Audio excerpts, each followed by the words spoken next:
TimeTool After Work. Der Business Talk wird präsentiert von TimeTool, die innovative Schweizer Online-Zeiterfassung für alle Branchen und Betriebsgrössen.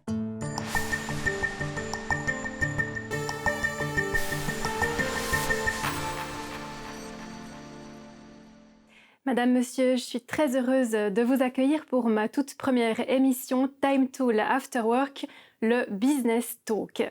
Elle recouvre d'or, d'argent, de cuivre et d'autres métaux tout ce qu'elle touche. J'ai le plaisir de recevoir aujourd'hui Sandrine Estopé de l'entreprise viennoise Estopé Ador. Bienvenue. Merci. Vous m'avez dit, quand on préparait cette interview, que vous alliez à 100 à l'heure ou même à 1000 à l'heure. Là, vous pouvez vous détendre, c'est bon? Ça va venir, ça va venir. Ça va venir. C'est dans votre nature d'être comme ça speed ou c'est le boulot, la charge qui veut ça?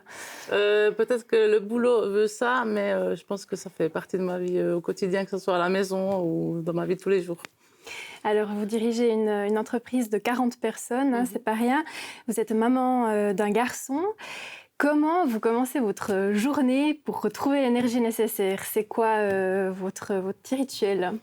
Bon, le rituel, le matin quand on se réveille, un enfant de 9 ans, ça a direct de l'énergie, donc ça ne nous laisse pas trop le temps de rêvasser ou de faire tranquille le matin. Il faut déjeuner, il faut se préparer pour aller à l'école. Je prends le temps de l'amener à l'école et ensuite je pars travailler. Donc c'est la deuxième partie de la journée qui commence. La maman met la casquette de directrice pour la journée. Et vos journées sont plutôt longues, j'imagine. Vous avez quoi, des 8 heures par jour ou plutôt du 10-12? Ça dépend un peu, ça dépend. J'essaie de prendre le temps pour mon fils le matin, donc j'arrive peut-être un peu plus tard quand je suis avec lui. Et j'essaie de ne pas finir trop tard quand je suis avec lui non plus. Après, c'est variable, donc il y a des fois où je fais bien plus long, mais on essaie d'avoir un équilibre entre les deux parties de ma vie. Et vous travaillez dans une entreprise familiale, donc ça vous permet aussi peut-être un peu plus de flexibilité, on va le voir tout à l'heure. Alors, je disais dans l'introduction, vous transformez en métaux tout ce que vous touchez, et si on le dit de façon un peu moins glamour, vous dirigez une entreprise de galvanoplastie. Le mot fait un peu peur, alors la galvanoplastie pour les nuls, c'est quoi? Alors, la galvanoplastie pour les nuls, c'est un procédé qui permet, par électrodéposition, de déposer un métal sur un autre métal. Donc, pour faire simple, c'est surtout pour que les gens comprennent bien, tout ce qui est bijoux, des choses comme ça. On peut déposer de l'or sur une bague, un collier, des boucles d'oreilles. Ça, c'est la partie pour faire simple. Donc là, sur nous, vous avez des bijoux? Bijoux, souvent, ça peut être rodier, ou on pense toujours qu'ils sont argentés, ou de l'or. C'est peut-être juste de l'or qui est déposé... qui entoure en fait l'objet. C'est pas de l'or pur, c'est de l'or qui est déposé autour. Donc la matière de base, c'est peut-être pas forcément de l'or. Et ce procédé chimique est assez impressionnant, magique. On va le voir tout à l'heure, mais on regarde déjà ici quelques images de pièces. Vous travaillez pour différents domaines. Hein. Quoi? Alors, c'est différents domaines qui sont totalement à l'opposé les uns des autres. Je pense qu'on a particulièrement, c'est l'horlogerie.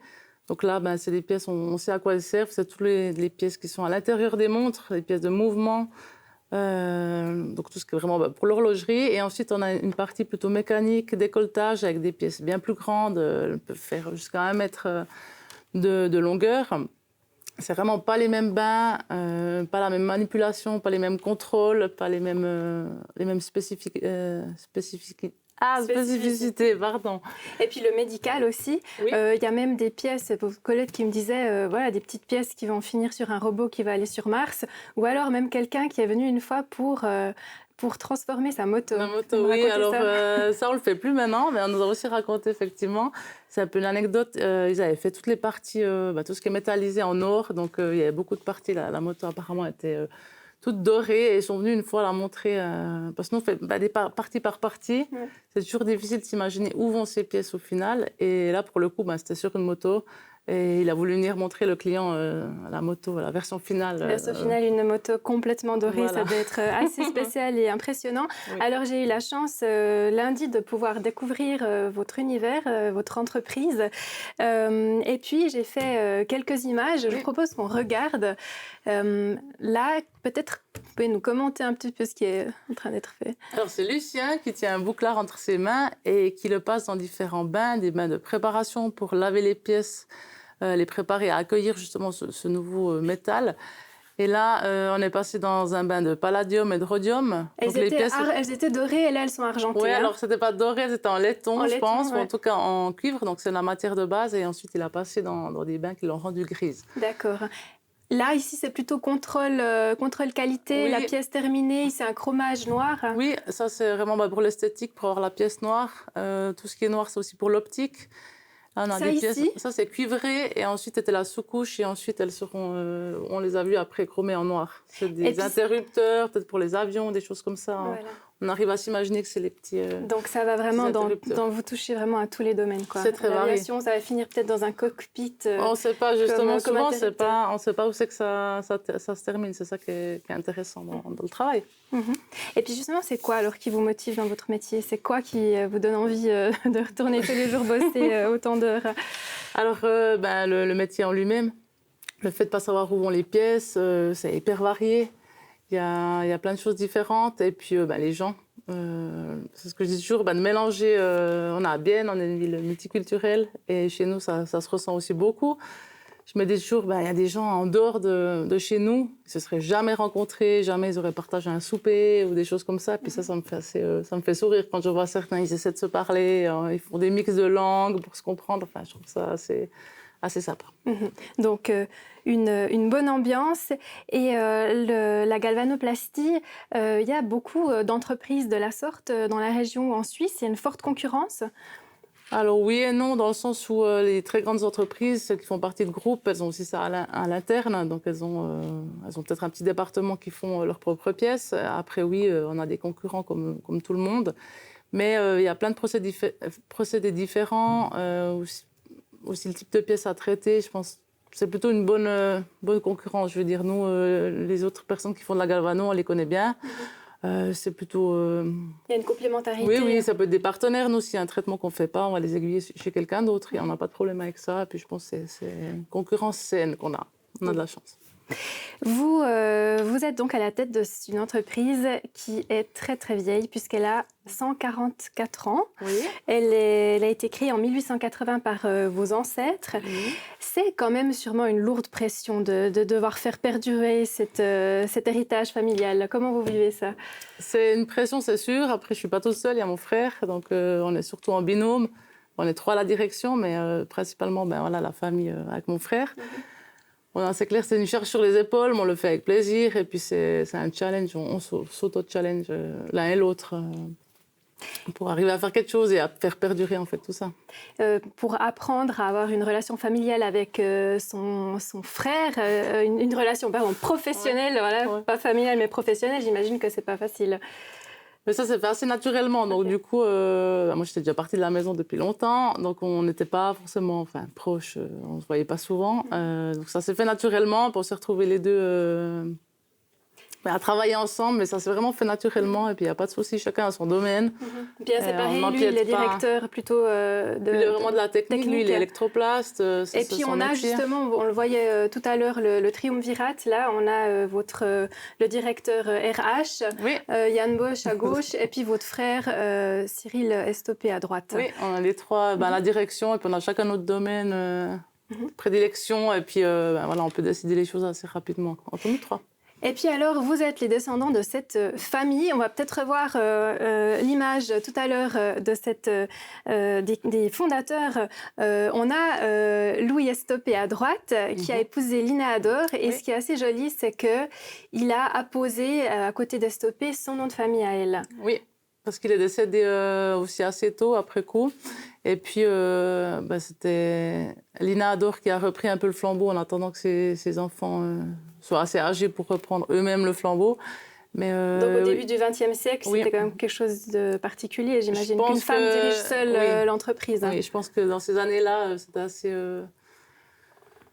assez précurseur que Louis Estopé ait accolé le nom de sa femme au sien. Et ce qui était joli, c'est qu'il y a presque une idée marketing derrière. Oui, je pense inconsciemment à cause du dorage.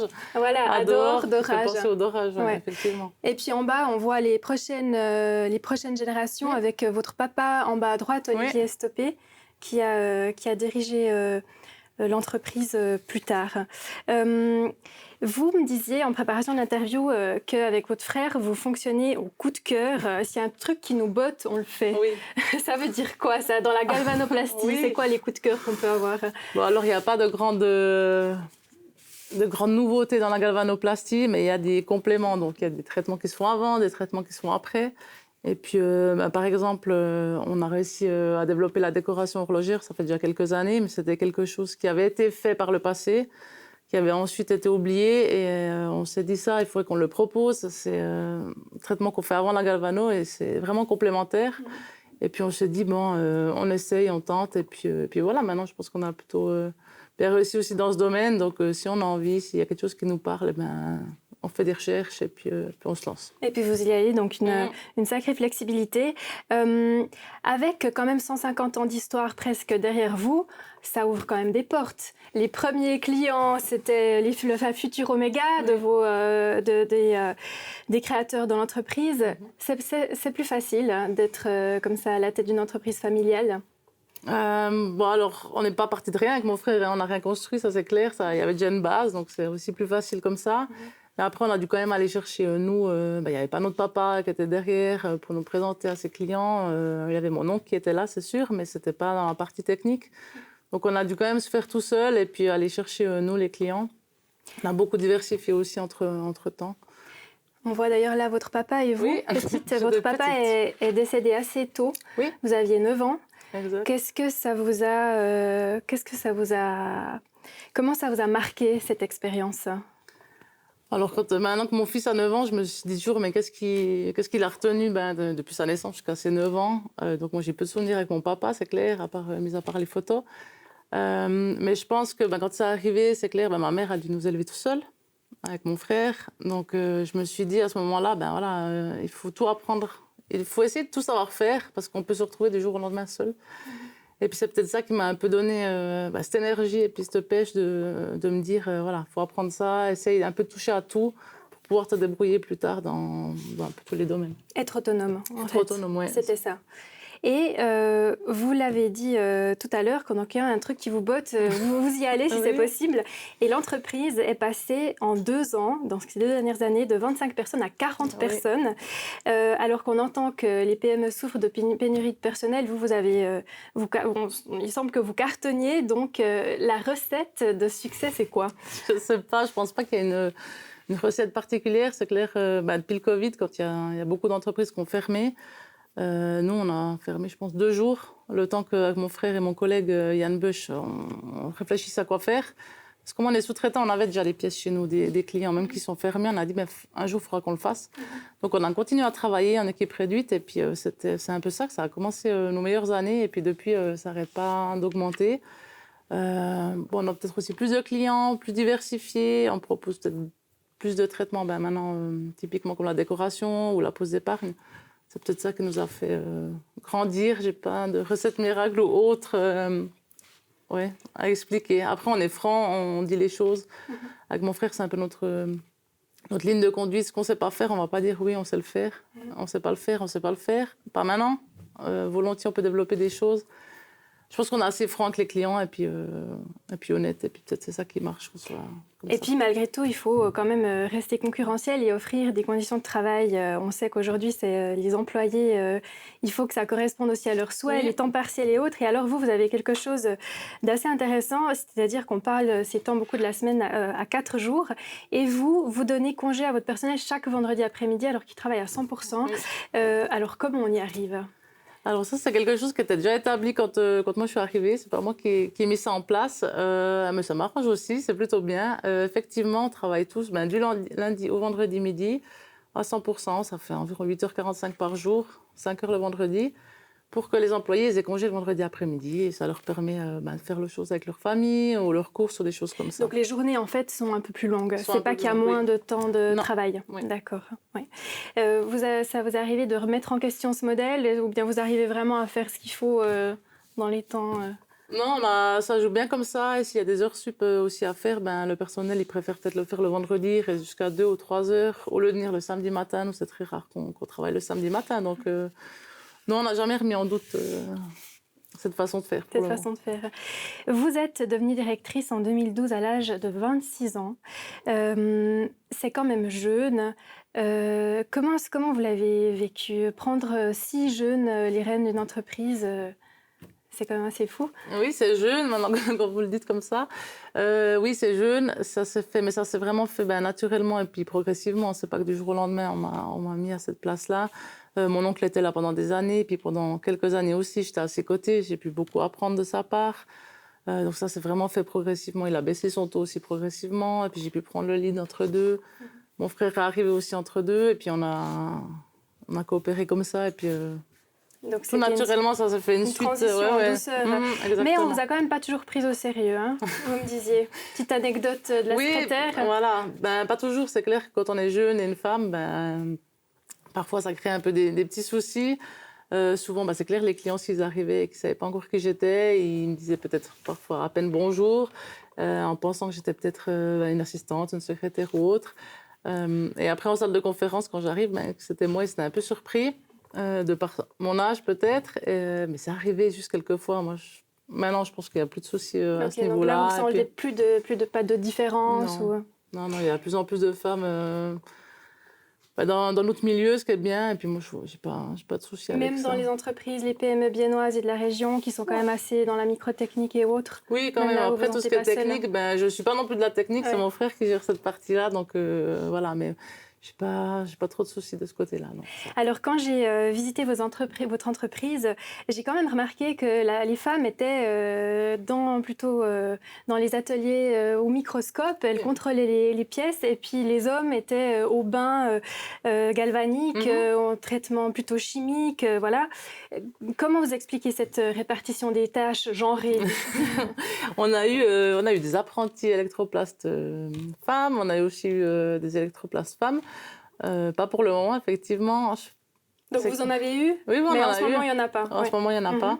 Mais il y en a eu, oui. Et puis, je pense peut-être c'est très minutieux comme travail. On a peut-être que les femmes sont plus minutieuses, je ne sais pas. Moi, personnellement, pas. Mais on dit les petites mains, hein, c'est toujours attribué aux femmes. Est-ce que c'est pas aussi votre responsabilité, vous qui en plus êtes aussi une femme à la tête d'une entreprise, d'essayer de combattre ces préjugés genrés et puis de faire quelque chose pour...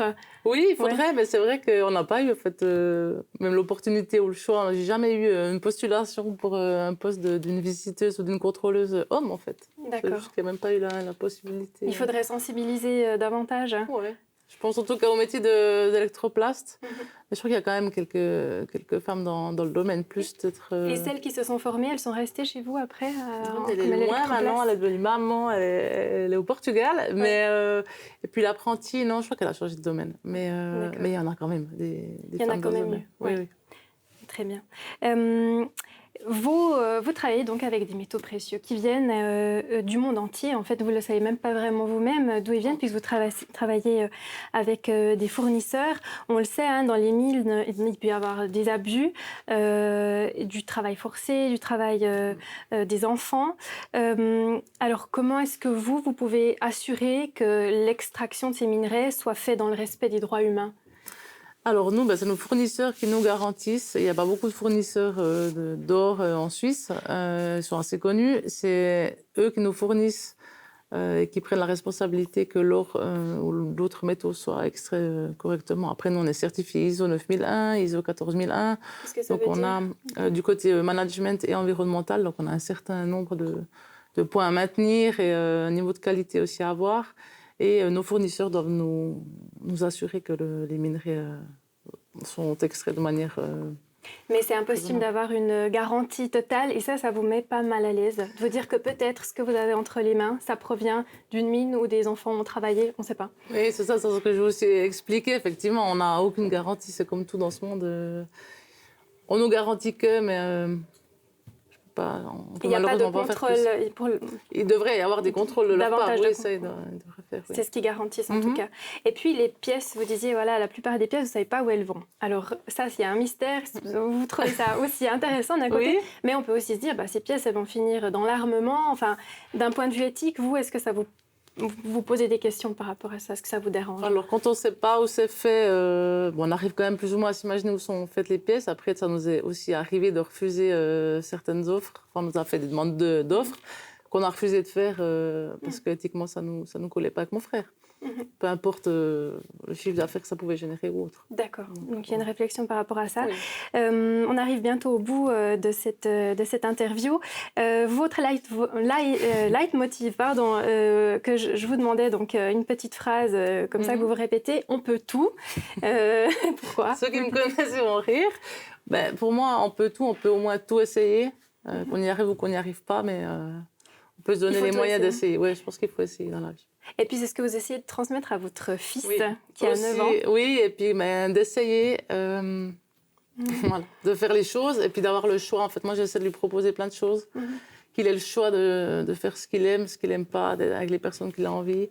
Puis qu'il découvre les choses. Moi, découvrir les choses, le monde, il y a tellement de choses à nous offrir dans ce monde que, voilà, lui donner la possibilité et choisir à lui qu'est-ce qu'il aime, qu'est-ce qu'il n'aime pas et qu'est-ce qu'il veut ou peut faire plus tard. Qu'est-ce qu'on peut vous souhaiter pour la suite, Sandrine Estopé? Niveau professionnel, que ça continue comme ça avec mon frère et puis qu'on puisse développer les affaires et puis la santé et puis voilà. Puis que votre fils reprenne les rênes de l'entreprise. S'il veut, on verra. On verra, il fera ce qu'il veut. Très bien.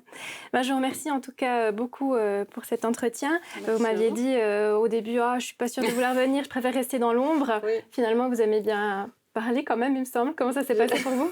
J'aime bien parler, ça, j'ai pas de problème avec ça. J'adore partager avec les gens. Pas forcément devant une caméra, mais voilà. Très bien, merci. Merci à vous d'avoir pensé à moi. Voilà, c'en est tout pour cette émission. On se retrouve bientôt sur Télébilingue. Merci de nous avoir suivis.